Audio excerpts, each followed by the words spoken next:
Bonjour à tous et bienvenue en Égypte pour ce nouveau Hors les murs réalisé en partenariat avec les franciscains. Alors, vous voyez, nous nous trouvons devant les célèbres pyramides qui sont au sud-ouest du Caire, capitale égyptienne. Il y a 800 ans, en 1219, le fondateur de l'ordre franciscain, Saint François d'Assise, rencontrait en Égypte le sultan El-Kamil. C'était en pleine croisade. De cette rencontre, on sait peu de choses, si ce n'est qu'elle a scellé en quelque sorte le début du dialogue interreligieux, dialogue qui irrigue encore aujourd'hui la famille franciscaine. Mais 8 siècles plus tard, face aux violences religieuses, aux replis identitaires, est-ce que ce dialogue est encore possible ?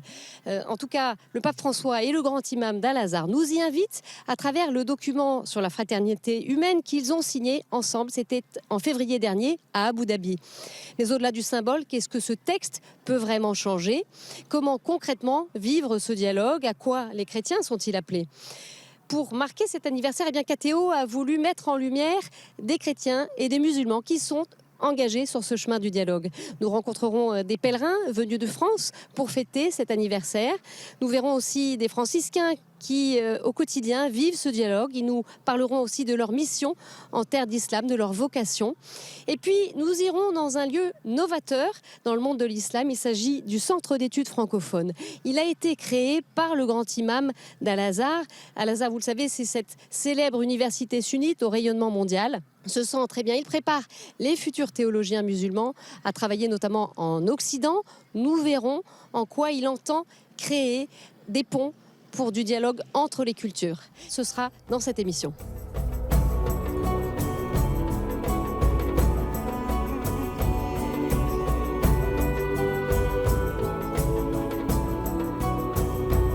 Voici à Damiette, à 320 km au nord-est du Caire. C'est ici qu'en 1219, Saint François est allé à la rencontre du sultan Malik El-Kamil. Alors pour fêter les 800 ans de ce moment historique, des pèlerins sont venus de France à l'invitation des franciscains pour y rencontrer des chrétiens et des musulmans tout au long d'un voyage ici en Égypte. Nous les retrouvons pour une journée de commémoration. C'est un reportage de Louise Malnois.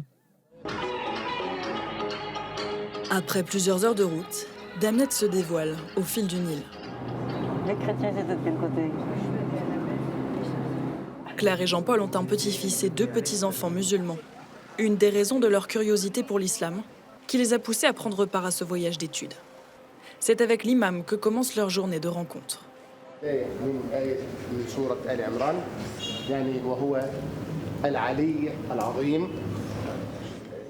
En ce dimanche matin, la mosquée est vide. Le vendredi, jour de prière, jusqu'à 5000 fidèles viennent suivre les prêches. C'est toujours très émouvant. Ici, il y a une bienveillance qui me touche beaucoup. Je suis très émue. En amont de cette visite à la rencontre de l'islam d'Égypte, les pèlerins ont échangé avec les sœurs missionnaires de Marie, au Caire. Depuis avril 2017, le pape François n'arrête pas de rencontrer son ami, le grand imam. Alors, est-ce que ça un impact sur votre vie au quotidien? Bien sûr, ce n'est pas visible de façon grandiose, mais il y a quelque chose qui s'est passé et qui continue. Le pays se veut, par exemple, plus musulman. Alors ça aussi, ça fait une difficulté. Donc cette difficulté réelle qui est ancestrale, il faut beaucoup de temps et beaucoup de choses pour qu'on passe vraiment à la rencontre réelle et profonde.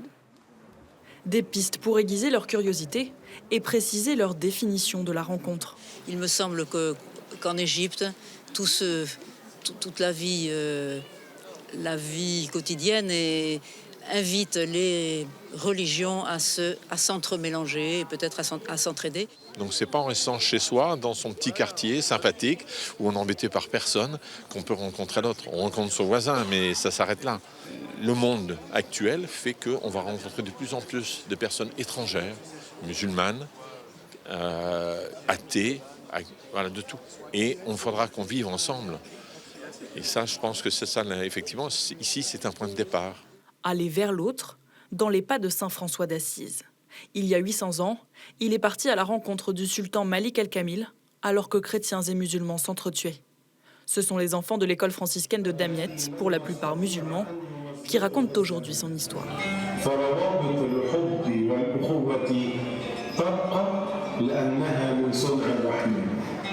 فقد علمت للمسلمين والمسيحيين أن العبادة هي السلام وليست بالقتال. Un message délivré aux visiteurs français en présence de l'imam et du prêtre orthodoxe.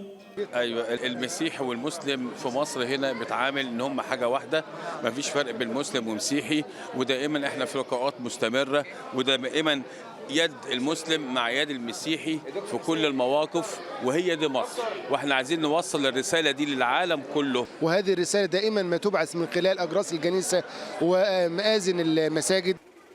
Pourtant, la présence militaire pour protéger les églises et même l'école saute aux yeux.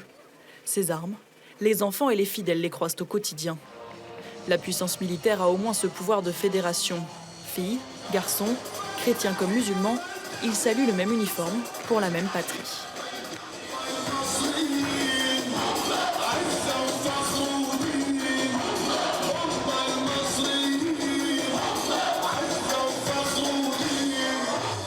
Un nouvel aspect de la rencontre avec l'autre. C'est ici, là où le Nil rencontre la Méditerranée, que le sultan Al-Kamil et Saint François se sont ouverts l'un à l'autre.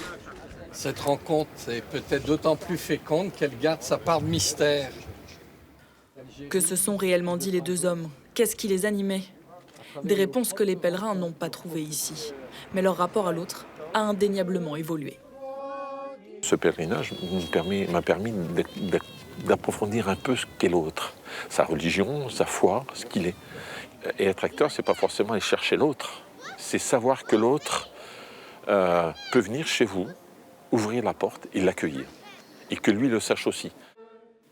Pour Xavier, c'est à Évreux que son enseignement portera ses fruits, d'abord auprès de ses voisins.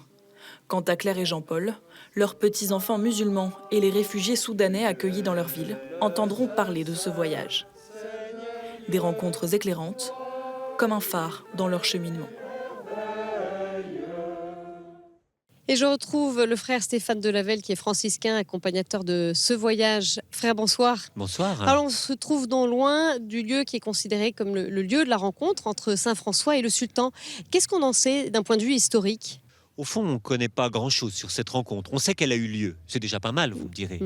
On sait que François a voulu partir à la 5e croisade, qu'il est sans doute passé par Acre, comme faisaient la plupart des personnes qui voulaient se joindre à la croisade, et qu'après, il a suivi les troupes, et qu'il est arrivé ici parce qu'à l'époque, l'armée croisée de Jean de Brienne, le roi de Jérusalem et du légat, essayait, pour pouvoir rejoindre Jérusalem, de prendre le royaume ayoubide d'Égypte. Donc il est arrivé là, les troupes étaient là, devant la ville de Damiette. De l'autre côté, on avait un grand camp en tente qui était le camp du sultan. Et par 3 fois, il a essayé de venir pour aller rencontrer l'autre musulman. C'était quoi les vraies intentions de Saint François quand il est allé rencontrer le sultan ? C'est très compliqué de dire de se mettre dans la tête de Saint François, d'autant plus qu'après, il n'en a jamais reparlé à ses frères. Ce dont on peut à peu près être sûr, c'est que c'est un homme qui voulait rentrer en contact, faire une rencontre. Il était là, bien sûr, pour annoncer la parole de Dieu, mais à travers une rencontre. François, quand il rencontre quelqu'un, est quelqu'un qui se laisse déplacer. Et je crois que c'est ça le plus important. Pas tellement pourquoi il est parti, mais comment il est revenu. Parce que sur le moment, il n'y avait pas de journaliste. Personne n'était là. Personne ne sait ce qui s'est passé à l'intérieur. On sait qu'il est revenu vivant et on sait qu'il est revenu transformé. Quand je dis transformé, vous voyez, quand il rentre, quelques années plus tard, il va rédiger une prière sur les beaux noms de Dieu. On appelle ça les louanges de Dieu. Et on ne peut pas imaginer que ce qui n'est pas entendu cette prière qui est si souvent sur la bouche de nos frères d'islam. Donc quelqu'un qui a su découvrir que l'autre était aussi un croyant et recevoir de lui quelque chose. Et puis... il nous a laissé une autre chose assez étonnante. Il demande aux frères de faire la même expérience. Il dit pour les frères qui se sentent appelés à vivre par inspiration divine parmi les infidèles, ils peuvent bien sûr annoncer la parole de Dieu au risque du martyre pour que les gens soient sauvés. Mais il y a un autre moyen, et ça c'est tout à fait révolutionnaire pour l'époque. Il dit, vous pouvez vivre simplement au milieu des gens, soumis à toute créature humaine à cause de Dieu, en disant que vous êtes chrétien. Qu'est-ce que ça voulait dire, ça ? François se veut frère mineur, petit. Il se veut petit. Il se choisit de mettre de couleur terre. Il arrive là et il entend des gens qui vivent une soumission très profonde. Islam se traduit par soumission. Donc il entend cette soumission à Dieu complète. Et alors, qu'est-ce que fait François? Il reçoit cette soumission qui alimente en lui, qui rejoint en lui cette soumission que lui essayait de vivre dans sa minorité. Et au fond, la stimulation de l'autre l'amène à creuser le sens de sa minorité, le sens de sa soumission, et à le renvoyer à la véritable soumission. Le vrai soumis, c'est le Christ. Celui qui était de condition divine ne retint pas le rang qui l'égalait à Dieu. En fait, je crois que cette phrase de soumission, de minorité, nous renvoie au cœur de la rencontre. Une rencontre, vous arrivez avec ce que vous êtes. Vous êtes rejoint par l'autre, et l'autre vous emmène encore plus loin dans votre foi. Alors vous ne devenez pas l'autre, vous êtes encore plus vous-même grâce à l'autre. Ça, c'est ce que Christian de Chergé, prieur de Tibérine, martyr de Tibérine, appelait la visitation. C'est ce que les églises d'Afrique du Nord appellent la visitation. La Vierge rencontre Élisabeth. Élisabeth ne devient pas Marie, Marie ne devient pas Élisabeth, mais chacun est ramené encore plus à l'identité qui est la sienne, à découvrir les profondeurs d'elle-même. Alors on le voit bien aujourd'hui avec ce monde en tension. Ce dialogue, est-ce qu'il est encore possible? Là, ça semble assez idyllique, la manière dont vous en parlez. Est-ce qu'il y a des questionnements aussi qui traversent ce séjour avec ces pèlerins venus de France? Alors, ce dialogue, je crois qu'il est possible. Il est plus que possible. Il est indispensable. On n'a pas le choix. Et en fait, c'est ça la grande réflexion du pape François. Aujourd'hui, on n'a pas d'autre choix. Pas parce qu'on est faible, pas parce que l'islam est vieux. Non, on n'a pas le choix parce que, comme le rappelle Paul VI, Dieu s'est fait conversation avec le monde. Et Paul VI continue dans Ecclesiam Suam en 64, pas aujourd'hui, 1964. Qu'est-ce qu'il dit? Il dit « Je ne vais pas dialoguer avec l'autre en attendant que l'autre soit prêt à dialoguer avec moi. Je vais dialoguer parce qu'un premier a fait le pas. Le Christ est venu vers moi. Et moi, à mon tour, je vais vers l'autre, même s'il n'y a pas de retour. Donc il y a une nécessité du dialogue. Il n'y a pas le choix, parce que dans notre identité chrétienne, cette identité, c'est d'aller vers l'autre. C'est de pouvoir m'ouvrir à l'autre, c'est de pouvoir m'offrir à l'autre. Le Christ l'a fait, et il nous demande d'être ses disciples. Simplement ça. Après, il y a des difficultés. Il y a des difficultés parce qu'en face, on n'a pas toujours une réponse. Vous les percevez là ces jours-ci au travers de ce voyage? On les perçoit à travers ce que peuvent vivre des chrétiens d'Orient. En Égypte, on voit que la situation n'est pas simple pour une communauté chrétienne autochtone, la communauté copte qui compte aujourd'hui 17 millions de personnes, qu'elles soient orthodoxes ou catholiques. On voit les difficultés aussi à trouver la place dans un pays, même si la situation s'améliore. Vous connaissez la situation d'autres chrétiens d'Orient, en Syrie, en Irak, tout cet exode. En France, on voit les difficultés. Beaucoup de gens qui participent à ce pèlerinage participent à des groupes islamo-chrétiens et certains disent ça fait des années qu'on essaye et puis ça marche pas ou ça marche. C'est toute la difficulté de la rencontre de l'autre. La rencontre de l'autre, comme disait quelqu'un, c'est pas les bisounours. C'est pas on est content, on est ensemble, tout va bien. Il faut faire un chemin d'amitié et découvrir, et il y a une forme d'expatriation. Sortir pour entrer dans la terre de l'autre. Et là, c'est pas simple. Parce que souvent, on envisage le dialogue comme je convainc l'autre. Alors après, on dit non, je ne veux pas convaincre l'autre. Ce que je vais faire, c'est simplement arriver à discuter avec lui, mais moi, je ne bougerai pas. Si vous ne prenez pas le risque de bouger, d'être bougé, si vous n'avez pas l'intention, le désir de vous laisser transformer par l'autre, avec cette confiance, alors vous allez me dire, mais si je me laisse transformer par l'autre, je vais devenir l'autre. Non. Est-ce qu'on a suffisamment la foi pour croire que le Christ en nous est suffisamment fort, tout comme l'islam est suffisamment fort dans l'autre, pour croire que dans la rencontre, je peux recevoir l'autre, je peux me laisser transformer, même quand il est dur avec moi. Vous savez, l'autre jour, j'étais en prison. Enfin, je visitais des prisonniers au Maroc. Et j'ai un gardien de prison qui m'attaque en me disant « c'est haram, c'est blasphème de dire que Dieu a pu s'incarner. C'est pas normal, tu peux pas dire ça. Nous sommes rien et Dieu est tout. » Et à ce moment-là, ce jour-là, j'ai perdu patience. Je me suis énervé. Vous allez me dire, c'est pas du bon dialogue.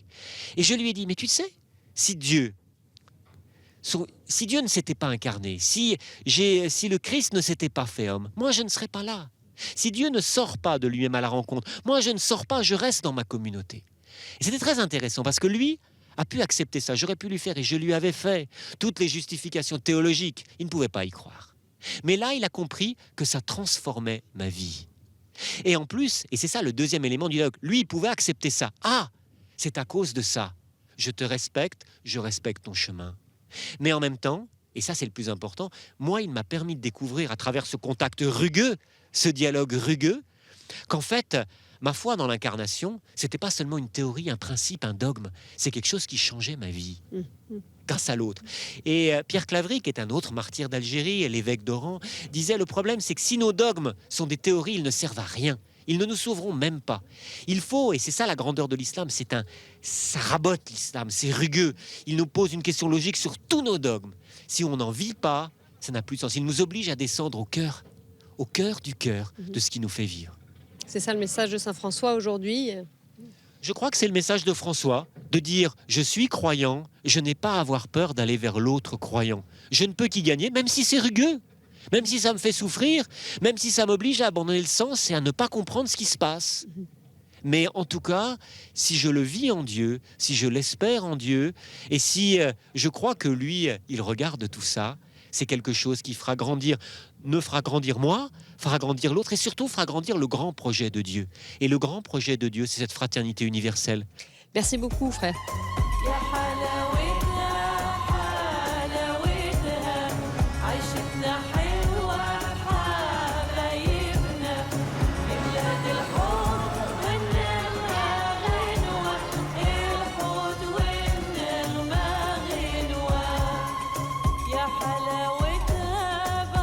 Voilà, vous voyez sur ces images le Nil. Nous sommes de retour dans la capitale, le Caire. 800 ans après la rencontre de Damiette, eh bien, une centaine de franciscains sont toujours présents ici. La plupart sont égyptiens. Quelle est leur mission? Direction le couvent d'Alexandrie, situé à environ 230 km au nord de la capitale. C'est un reportage de Frédéric Jakovlev. On l'a longtemps appelée la capitale de l'Europe en terre d'Afrique. Anglais, Maltais, Italiens ou Français s'y étaient installés au milieu du 19e siècle pour y faire fortune. De la légende d'une Alexandrie cosmopolite, ouverte sur le monde, il reste cet immense front de mer où dorment les traces d'un monde perdu. Un monde dont le lustre s'est éteint au milieu du XXe siècle. Le 26 juillet 1956 précisément, le président Nasser annonce la nationalisation du canal de Suez. La très grande majorité des étrangers prennent peur, ils quittent la ville. C'est la fin de l'Alexandrie cosmopolite. Restent les vestiges qui témoignent d'une autre époque. La cathédrale Sainte-Catherine par exemple, la première église catholique d'Alexandrie, une église baroque construite pour accueillir la communauté italienne notamment. Depuis toujours, ce sont les franciscains qui l'administrent. Moi, je me rappelle qu'il y avait plus de 7000 fidèles. Il y avait presque chaque dimanche 2 ou 3 mariages. C'est pour ça qu'elle était fleurie. Maintenant, il n'y a personne qui vient. La cathédrale sert également d'église au couvent franciscain d'Alexandrie. Mais aujourd'hui, le couvent a pris des airs de vaisseau fantôme. Un couvent privé de ses fidèles. Ils étaient une vingtaine de frères jusque dans les années 60. Ils ne sont plus que 4 aujourd'hui. Alors leur rôle a un peu évolué. D'abord envoyés par Rome pour accompagner les communautés étrangères, aujourd'hui leur mission est intégralement tournée vers la minorité copte du pays. Cette petite église, qui sert aussi d'école primaire, est située dans un quartier à très forte majorité musulmane. Chaque jour, le père Anna y célèbre la messe, pieds nus. Chez les Coptes, quand on va à l'autel, on enlève les souliers, mais uniquement dans la partie sacrée de l'église. Pour le reste, ça n'a pas d'importance. Comme je célèbre selon le rite copte, je respecte cette tradition. Chaque jour, le père Anna enfile donc son aube sur sa robe de bure. Le moine franciscain devient alors prêtre copte. Il peut célébrer selon les 2 traditions. Les Coptes, ce sont des chrétiens d'Égypte, ils constituent environ 10% de la population. La très grande majorité d'entre eux sont orthodoxes, moins de 2% sont catholiques. En Alexandrie, les franciscains sont très présents, notamment dans l'éducation. Dans les écoles qu'ils administrent, sont accueillis sans distinction chrétiens et musulmans, une façon d'œuvrer au rapprochement entre les 2 communautés. Reste que dans les faits, pas simple d'exister quand on appartient à une minorité religieuse. Évalués à 8 millions, les Coptes doivent cohabiter avec près de 90 millions de musulmans. La sœur Mira est éducatrice spécialisée auprès des enfants aveugles. Dans ce dispensaire franciscain, sont accueillis une trentaine de jeunes handicapés. La plupart sont issus de familles défavorisées d'Alexandrie. Tous sont chrétiens, ils vivent ici à l'année dans un esprit très familial. Ici, c'est tous chrétiens, parce que c'est difficile de mélanger ici des chrétiens avec des musulmans. Vous obligés de faire des salles à prière pour les musulmans, et puis on n'est pas préparé pour éduquer des musulmans. La sœur Mira est en Égypte depuis 3 ans seulement. Avant cela, elle a passé une dizaine d'années dans un couvent à Lourdes. Mais surtout, elle est libanaise, ce qui lui donne un autre regard sur la société égyptienne. Au Liban, on est des chrétiens, on est plus libre, on est plus nombreux là-bas. Ici, non. Ici, on est étouffé par l'islam. Après 800 ans de présence en Égypte, les franciscains continuent à être un trait d'union entre les deux communautés. Mais il paraît désormais loin le temps où Alexandrie affichait sa nature cosmopolite et multiconfessionnelle. Après les frères, eh bien, on va rencontrer les franciscaines missionnaires de Marie. Il n'y a plus qu'11 religieuses aujourd'hui dans tout le pays. Dans l'esprit de Saint François, du Poverolo, elles sont une présence discrète mais essentielle au service des plus pauvres, qu'ils soient chrétiens ou musulmans. Reportage. C'est dans cet immeuble du centre du Caire que commencent les journées de Sœur Germine. Voyez ça? Dans cet appartement, elle accueille une quinzaine de jeunes atteints de déficience mentale ou motrice, accompagnés par 4 encadrants. Ils sont pour la plupart chrétiens, certains sont musulmans, comme Mouataz. Pas de signe de croix, pas de Dieu nommé, on parle d'une action de grâce. C'est une manière de nous rassembler et en général, ils ont un sentiment très fort dans le sens religieux. Le travail peut ensuite commencer. Couture, collage, assemblage de bijoux ou de sacs. Ce que fabrique Mina, Radwa ou encore Mérite est ensuite vendu. De quoi toucher un petit salaire.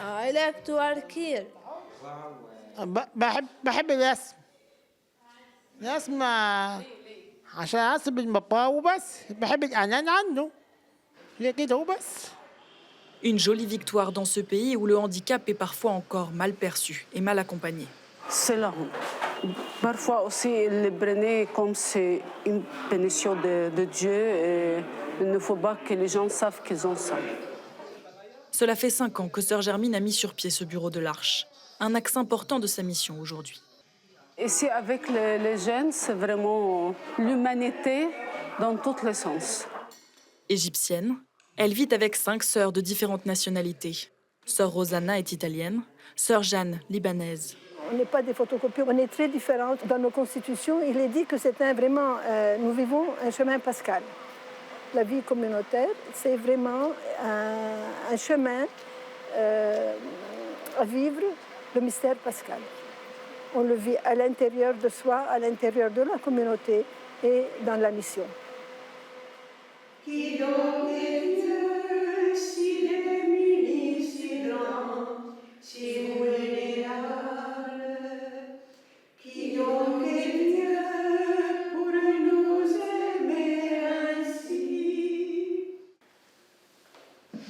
Vivre avec l'autre, plutôt qu'à côté de l'autre. Ce que Sœur Germine s'attelle à faire, nourrie par la spiritualité franciscaine. Bonjour Colette. Bonjour, comment ça va? Ça va bien depuis longtemps. Comment ça va? Oui, ça va. Et ça la va. prothèse? Ça va très bien. Ça avance, l'exercice? Colette, égyptienne chrétienne, a subi une amputation de la jambe il y a plusieurs mois. La voilà depuis isolée, dépendant de l'aide de sa garde-malade musulmane. Dans ce pays où l'islam est majoritaire, où la religion est inscrite sur sa carte d'identité, l'évangélisation est inenvisageable. La question des conversions, ce n'est pas dans notre travail ni dans notre réflexion, mais plus témoigner dans les petites choses. Les petites choses, comme ce simple dialogue avec une femme voilée.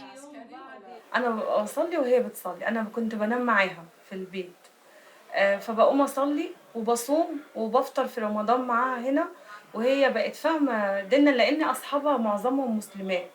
Ça fait que le message est passé et ça nous fait plaisir. Sœur Germine tient à mettre l'accent sur la coexistence réussie entre chrétiens et musulmans. Sans oublier pour autant les attaques que subit sa communauté. Ces 5 dernières années, au moins 79 personnes ont perdu la vie dans des attentats terroristes ciblant les chrétiens.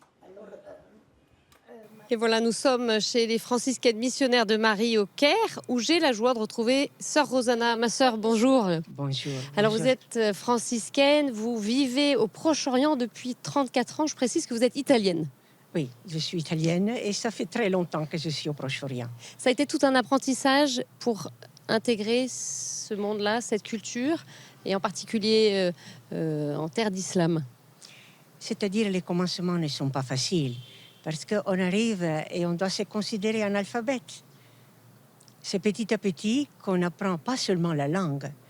Il faut apprendre beaucoup de choses. Comme quoi, ma sœur? Bon, avant tout, la façon de réagir de l'autre, de se tenir l'autre. Parce que, c'est-à-dire, on ne parle pas simplement avec la parole. On parle avec un comportement, avec des gestes, avec des regards. Et donc, voir ce qui est possible dans un certain milieu. Et aussi ce qui a de la valeur pour les gens, ce qui n'a pas de la valeur, et ce qui est important. Peut-être pour nous, ce n'est pas important, mais pour eux, c'est très important. Vous avez un exemple? Par exemple, la relation. Ici, c'est essentiel. Parfois, pour nous, c'est organiser le travail, organiser les choses, que ça soit bien, que ce soit bien réalisé, prévoir tout. Pour eux, non, c'est prendre le temps avec eux. C'est un gros problème. C'est-à-dire une grosse adaptation qui ne finit jamais. Mais c'est important. La relation est très importante. Donc, savoir écouter, savoir rester avec. C'est-à-dire? Prendre le temps. C'est-à-dire que ce soit une personne âgée, que ce soit un enfant, que ce soit même les personnes avec lesquelles on a un rôle de formation. Mais il faut savoir rester avec. C'est-à-dire l'accueillir dans ce qu'elle est.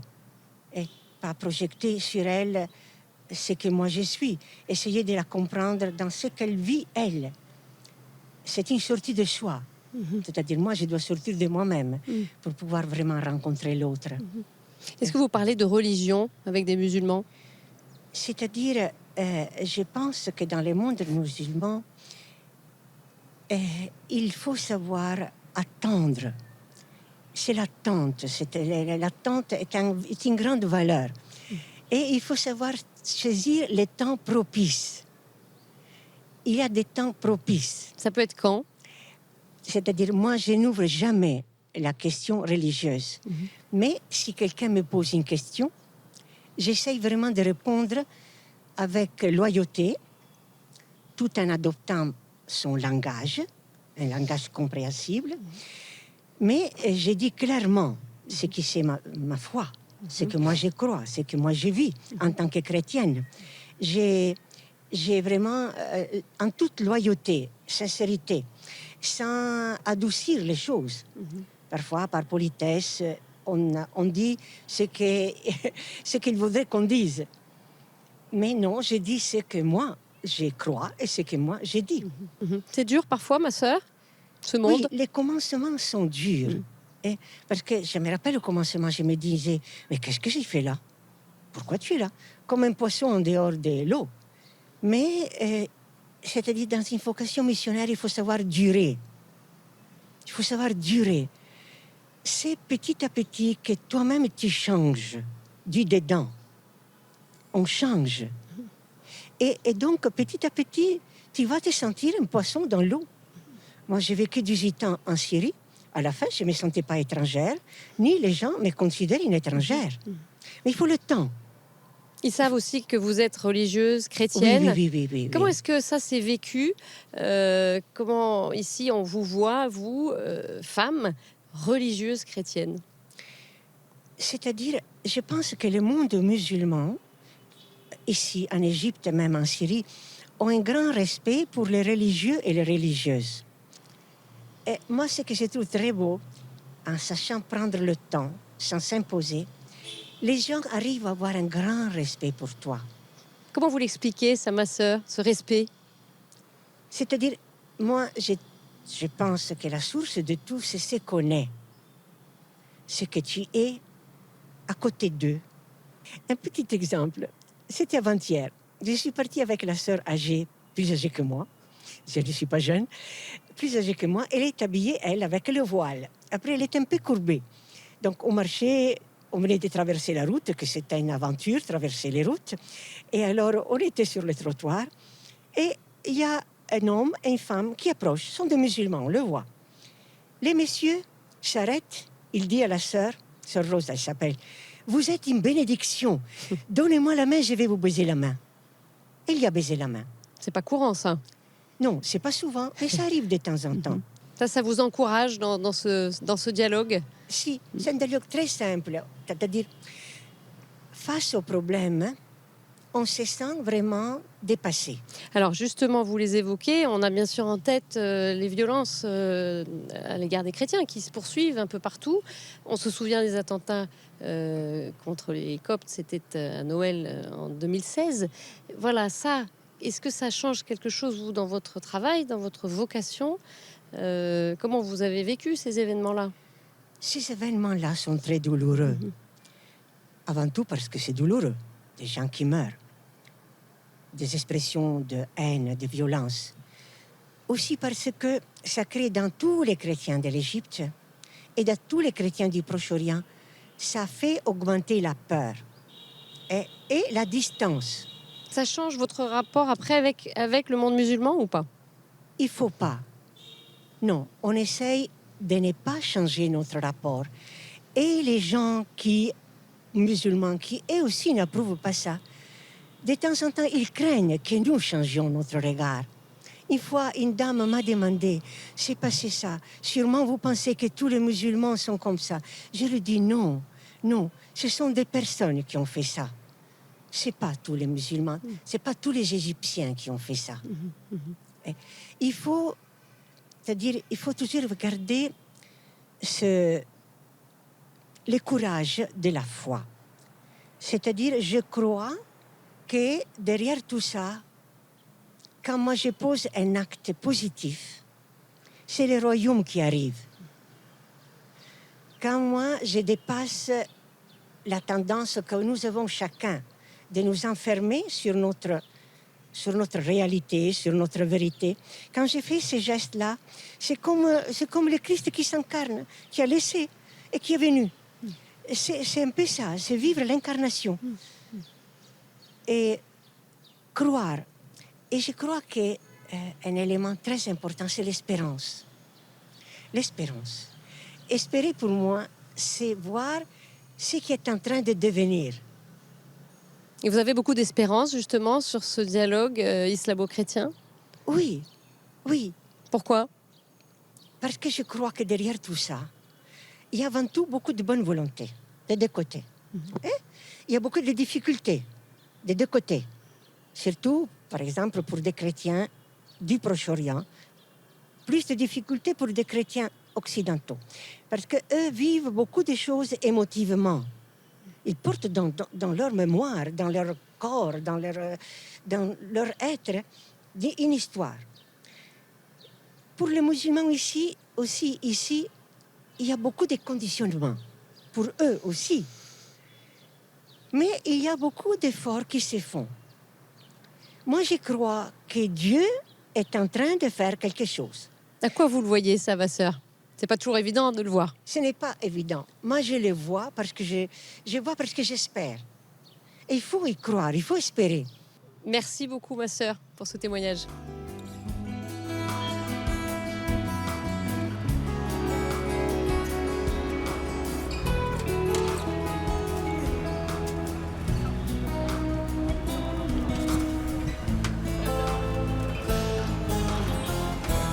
Alors vous l'avez vu dans les reportages, il y a ce que l'on appelle le dialogue de vie, le dialogue quotidien entre chrétiens et musulmans. Mais il y a aussi un dialogue à un échelon officiel, il a connu des hauts et des bas. En tout cas, les 800 ans de la rencontre de Damiette ont été l'occasion pour le pape François de poser des gestes forts. C'est le cas avec le document sur la fraternité humaine. Il a été signé conjointement avec le grand imam d'Al-Azhar, c'était en février, à Abu Dhabi.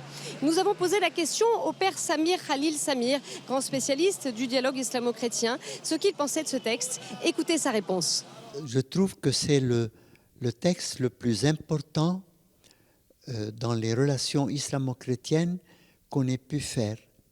Et venant de la part du pape, ça a un poids non seulement pour les catholiques ou plus largement pour les chrétiens, mais aussi pour les musulmans qui se disent comment le chef de leur église vient jusqu'à nous, un petit bled, c'est pas un grand pays, et tient ce long discours devant des milliers de personnes, et dont les imams, etc. Et que l'on puisse avoir un texte commun, musulman, chrétien, et qui ne soit pas simplement des paroles de politesse, à mon avis, c'était la première fois que ça avait lieu. Jusqu'ici, on n'a jamais eu un document commun. Ce n'est pas fait par un, et puis un autre dit, oui, bon, on est assez d'accord sur ça, mais il y a... Non, non. C'est les deux. C'est le premier pas vers une rencontre en profondeur religieuse et pas seulement politique ou économique. Et on peut dire que l'imam d'Al-Azhar représente la plus haute autorité musulmane dans le monde. De quel point de vue? Du point de vue religieux. Du point de vue politique, c'est l'Arabie saoudite qui, du point de vue du fric, des finances, c'est elle qui obtient le soutien de tel pays en le payant. Tandis que d'un point de vue théologique, le grand imam est l'autorité majeure en islam. Et ça, l'intuition du pape d'avoir décidé de faire ça ensemble et d'être ensemble, il est venu d'abord au Caire, le chercher, ils ont été ensemble là-bas, et puis il y avait une foule immense de musulmans et de chrétiens. Et le pape a réussi, en ne soulignant pas des points de la tradition catholique qui seraient mal vus du côté musulman, en disant, bon, ça, c'est pas nécessaire, on ne fait pas un cours de catéchisme là. On essaye de voir qu'est-ce qui touche l'être humain, qu'est-ce qui fait que nous disons, il y a Dieu, et nous sommes les enfants de Dieu, et on veut construire un monde fraternel. Le but, c'est ça.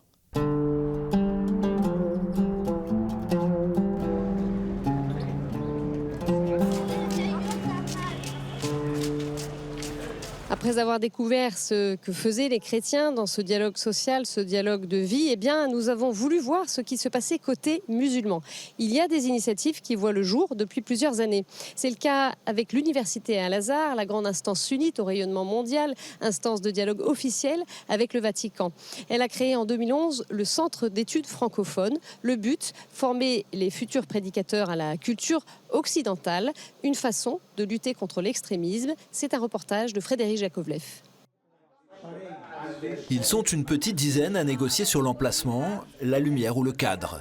Tous responsables de la communication d'un des imams de l'université. C'est que l'homme est important. Ici, on se méfie des médias, surtout lorsqu'ils sont occidentaux et que l'on parle d'interreligieux. Les mots sont donc pesés, on prône la tolérance, on évite tout fanatisme, on se méfie des extrémismes. En clair, on ne froisse personne.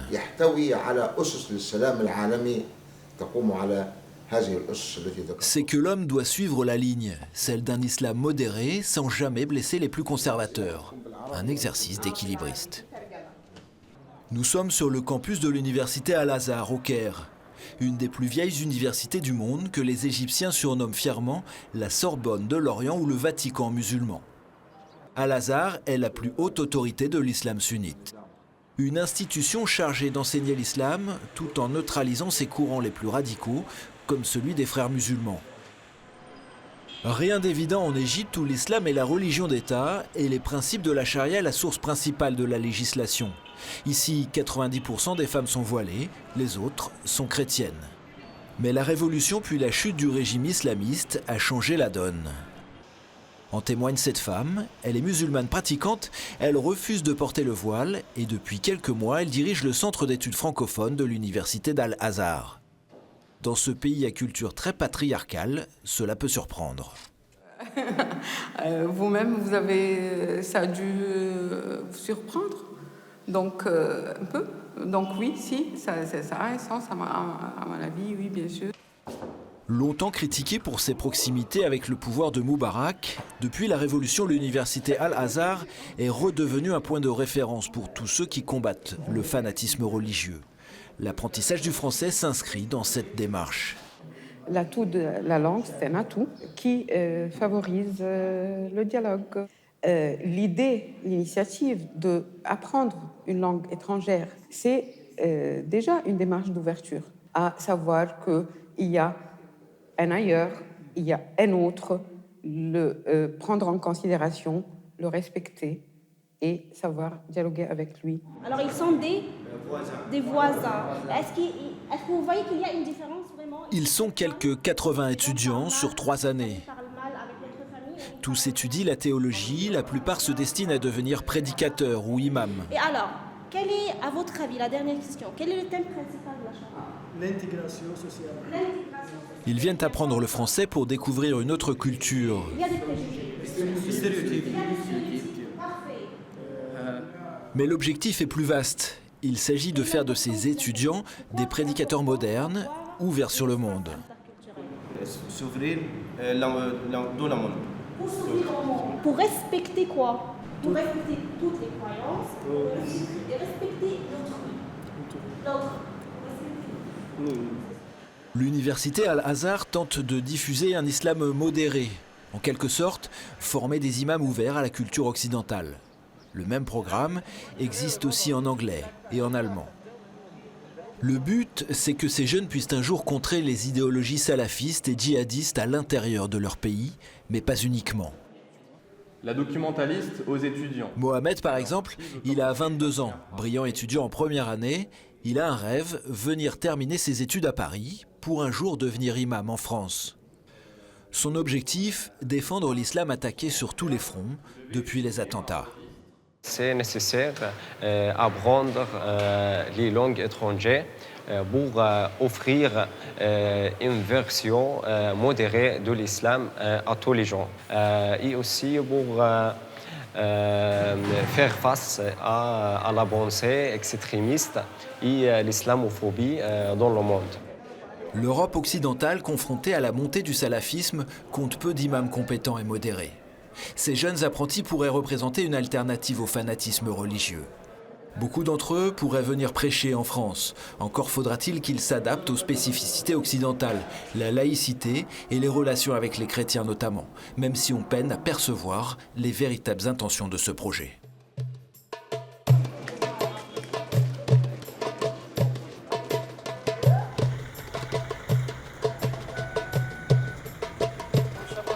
Salam alaikum. Bonjour, ça va? Et l'akhbar? Ça va, alhamdoulilah, très bien.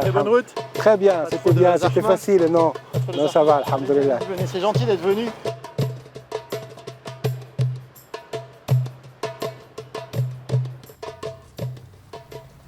Nous sommes dans le jardin de l'Institut dominicain d'études orientales en compagnie de son directeur, le frère Jean Druel, et d'Oussama Nabil, professeur émérite de littérature à Al-Azhar. Bonjour à tous les deux. Alors vous êtes férus de dialogue, hein, vous travaillez sur ces thèmes-là de dialogue interreligieux depuis de nombreuses années. Vous vous connaissez bien, on va un petit peu cogiter quelques questions avec vous. Tout d'abord, dites-nous un peu à quel niveau vous travaillez. Voilà, comment est-ce que vous travaillez ensemble? Et on travaille d'un point de vue académique, historique, pour essayer de mettre en commun nos points de vue, échanger, discuter. Voilà. Donc c'est un travail qui ne se voit pas beaucoup, un travail qui n'est pas symbolique ou médiatique, mais qui est nécessaire et qui complète les autres formes de dialogue. Les dirigeants religieux, quand on prépare un article ou une intervention, et certainement ils lisent ce que nous produisons. ensemble et les autres aussi. Donc c'est une base importante pour tout dialogue, même symbolique. Et ce qui est essentiel dans nos rencontres, c'est que nous formons des futurs professeurs, des chercheurs actuels pour savoir comment dialoguer, comment comprendre l'autre d'une manière très simple. Parce que dans le temps, le dialogue s'était limité à un dialogue entre religieux qui discutent des questions relatives à l'aspect dogmatique. Et finalement, ça ne donne rien. Donc, c'était plutôt autour des réflexions autour comment vivre ensemble. C'est ça l'intérêt actuel. C'est ça l'enjeu aujourd'hui. Voilà, c'est ça. Ouais. C'est intéressant la question dogmatique parce que peut-être aussi c'est à ça que vous faisiez référence. On a des dogmes qui sont incompatibles. Le dogme de l'incarnation, le dogme de la prophétie de Mohammed, le dogme... Voilà, c'est des dogmes qui sont incompatibles. On peut pas à la fois croire que Dieu s'est incarné en Jésus-Christ, qu'il a révélé sa prophétie ultime à Mohammed. On peut pas. Mais on se rend compte que derrière ces dogmes, c'est les mêmes méthodes qu'on applique pour résoudre le même type de problème et qu'on arrive à des solutions qui finalement sont assez proches, mais basées sur des dogmes qui sont complètement différents, voire contradictoires dans les termes. Si on est chrétien, on croit que Jésus est mort sur la croix puis ressuscité. Si on est musulman, on croit qu'il n'est pas mort, il a été... on a eu cette apparence, mais en fait, il a été enlevé au ciel au dernier moment. Ça fait une grosse différence quand même. Ça fait une grosse différence. Le dogme de l'incarnation est pas possible ou le dogme de la Trinité sont absolument impossibles pour un musulman. Mais en fait, on se rend compte quand on travaille ensemble, enfin, je sais pas ce que vous direz, que ça ne gêne absolument pas. C'est-à-dire que les questions qu'on se pose, c'est comment on aborde un texte sacré. Comment est-ce qu'on aborde des contradictions apparentes entre la foi et la raison. Comment est-ce qu'on aborde des évolutions historiques, des changements de contexte. Et là, on a les mêmes méthodes par rapport aux mêmes problèmes, on arrive à des solutions similaires. Alors ça, évidemment, sur le plan un peu théorique, ça paraît assez angélique, ce dialogue, à un échelon théologique, mais on voit bien toutes les violences qui traversent la planète, des violences religieuses, beaucoup d'attentats aussi contre les chrétiens, on l'a vu notamment en Égypte. Dites-nous, voilà, que faire face à ces violences, Oussama Nabil? Donc c'est une question qui a un rapport avec... une question sociologique plutôt que religieuse. Donc, il y a une absence dans la formation des élèves dans les écoles. Et dans les écoles en Égypte, la question, il n'y a pas de prédicateurs, mais il y a des professeurs d'arabe et des professeurs de religion musulmane et religion chrétienne. Donc, il faut que ces professeurs sachent très bien qu'il faut, quand ils parlent des chrétiens, ils parlent bien des chrétiens, et et vice-versa, quand le professeur de la religion chrétienne parle de l'islam et des musulmans, il faut qu'il parle bien. Or, il y a un manque de formation, c'est ce que vous dites. C'est ça, le manque de formation. Donc, parce que le résultat, c'est quoi ? On crée une génération ignorante. L'ignorance de notre religion, de la religion, de ma religion et de la religion de l'autre, c'est ça qui nourrit ce terreau. Voilà. Ouais. Donc, vous êtes d'accord, Jean Druel, frère, c'est ça l'enjeu, c'est l'éducation, c'est de certainement l'éducation, certainement de voir les différences comme non pas comme une menace, mais comme au moins un état de fait, sinon une chance. Alors, une fois qu'on a fait ce constat, qu'est-ce qu'on fait? Vous parliez d'éducation, Oussama Nabil. Frère, comment vous voyez les choses en tant que chrétien? Il faut sortir de soi. Dieu a envoyé son Fils dans le monde. Avec tout le respect que je vous dois. Il a envoyé son Fils dans le monde à la rencontre du monde. Il est sorti de lui. Il faut sortir de chez soi. Il ne faut pas s'y enfermer. Comme si on était bien dans son petit village, à l'ombre de son petit clocher. Enfin, c'est quoi ce monde? C'est pas le monde. Le monde dans lequel Jésus part, c'est la Galilée des nations. C'est des gens qui croient différemment, des Samaritains et des collecteurs d'impôts. Il faut sortir de chez soi et ça demande un effort. Alors, c'était peut-être naturel il y a 30 ans. Aujourd'hui, c'est peut-être moins naturel. En tout cas, si on a un effort à faire comme croyants, c'est d'encourager nos co-religionnaires à sortir de chez eux, ouvrez la porte, allez visiter, allez à la mosquée du quartier, allez dans un quartier pauvre, allez arrêtez de partir en vacances entre vous, dans des clubs où vous êtes tous pareils. Sortez de chez vous, sortez de chez vous. Le monde est beau, il n'est pas agressif, le monde est beau. Alors face à ces enjeux mondiaux, eh bien, le pape François et le grand imam d'Al-Azhar ont co-signé un document sur la fraternité humaine. Comment est-ce que vous l'avez accueilli, vous, Oussama Nabil? C'est-à-dire qu'il y a un début d'une stratégie pour le futur. Parce que qu'est-ce qu'on fait quand on se rencontre? Et puis c'est tout, se saluer. Mais est-ce que demain, qu'est-ce qu'on va faire ensemble?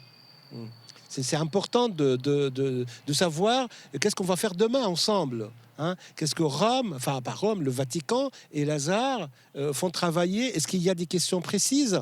Est-ce que les causes communes, humaines, qui nous concernent tous, sont sur le plan? Hein? Et il faut des précisions, à mon avis. Il faut plus de précisions. Comment le mettre en pratique? Moi, je trouve que l'intérêt de ces rencontres permet d'encourager les acteurs locaux sur le terrain, de lancer des initiatives. Moi, je suis témoin de plus en plus souvent d'initiatives musulmanes pour le dialogue. Par exemple, là, la plus récente, l'association des anciens étudiants de l'université d'Al-Azhar a lancé une grande réflexion. On a eu une première réunion le mois dernier. Demain, on a une nouvelle réunion. Ils mettent ensemble donc des responsables religieux chrétiens et musulmans. Ils se sentent évidemment encouragés par le fait que le grand imam rencontre le pape. Si le grand imam était prudent ou distant par rapport au pape, certainement ce genre d'initiative aurait été retardée. Alors pour terminer, peut-être que vous pouvez nous partager une prière que nos téléspectateurs pourront porter. Oussama Nabil. La paix, loin de toute différence, croyance. Donc la paix naturelle, la paix divine. C'est ça ma prière. Et vous, frère, quelle est votre prière? Amin, Amin ya Rab. Ma prière, c'est que chacun s'enracine dans sa tradition, la connaisse bien, en ait une vision vivante, à la fois vécue, comprise, à la fois intelligente et très humaine. Et voilà, c'est ce qu'on essaye nous ici de faire à l'Institut, d'encourager chacun à approfondir sa tradition d'un point de vue humain et intellectuel, et que les musulmans deviennent des meilleurs musulmans, les chrétiens des meilleurs chrétiens. Merci à tous les deux. Merci. Voilà, c'est la fin de ce Hors les murs ici en Égypte. Merci à la rédaction, merci aux franciscains qui nous ont aidés dans la réalisation de cette émission. Vous pouvez la retrouver sur notre site et sur nos réseaux sociaux. Très belle soirée à tous. On se retrouve bientôt sur KTO. Au revoir.